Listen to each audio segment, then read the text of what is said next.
Pakistan super লিগে তাসকিন আহমেদের নাম নিলামে উঠলেও তাকে দলে নিতে আগ্রহ প্রকাশ করেনি কোনো দল।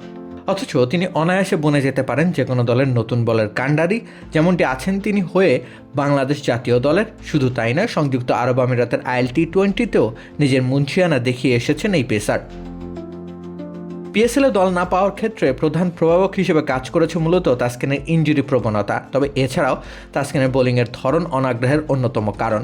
পাকিস্তানকে বরাবরই বলা হয় পেসারদের খনি, সুতরাং সেই পাকিস্তানের ফ্রাঞ্চাইজি লিগে খেলতে হলে হতে হবে এক্সট্রা অর্ডিনারি, যেমনটি আর কি ঘটেছে মুস্তাফিজুর রহমানের ক্ষেত্রে।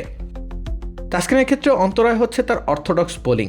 ডানহাতি পেসার, নতুন বলে মুভমেন্ট আদায় করতে পারেন, গতিও যথেষ্ট ভালো, গড়ে প্রায় 140 কিলোমিটার প্রতি ঘন্টায় বল ছুটতে পারেন। এসব মানদণ্ডে অনায়াসে তাসকিনকে যে কোনো দলে নিয়ে নেওয়া যায়, কিন্তু দলটা যখন পাকিস্তানের কোনো ফ্রাঞ্চাইজি লিগের হয় তখন ভাবনাতে চলে আসে দেশি পেসার। পাকিস্তানের ঘরোয়া ক্রিকেট সার্কিটে তাসকিনের সমান স্কিলের বোলার খুঁজলে হয়তো সহজেই মিলবে, এমন একটা ভাবনা থেকে ফ্রাঞ্চাইজিগুলো তাসকিনের প্রতি ততটাও আগ্রহ প্রকাশ করেননি। 1,10,00,000 পাকিস্তানি রুপি ভিত্তিমূল্য ছিল তাসকিনের। এই মূল্যে তাকে ক্রয় করতে না চাওয়ার পেছনে যুক্তিসঙ্গত কারণ একই ধাঁচের স্বদেশি বোলারের প্রতি আস্থা, দ্বিতীয়ত তাসকিনের ইনজুরি প্রবণতা। এই দুইয়ের মিশেলের সাথে জুড়ে গেছে অর্থের হিসেবটাও। সে কারণেই মূলত পিএসএল এর নিলামে দল পাননি তাসকিন। তবে তাসকিনের অভিজ্ঞতা দাঁড়িপাল্লায় মাপলে অবশ্য দাম দর বা বাকি দুই ফ্যাক্টর কোনো কিছুই থোপে টেকে না। রাকিব হোসেন রুম্মান, খেলা 71।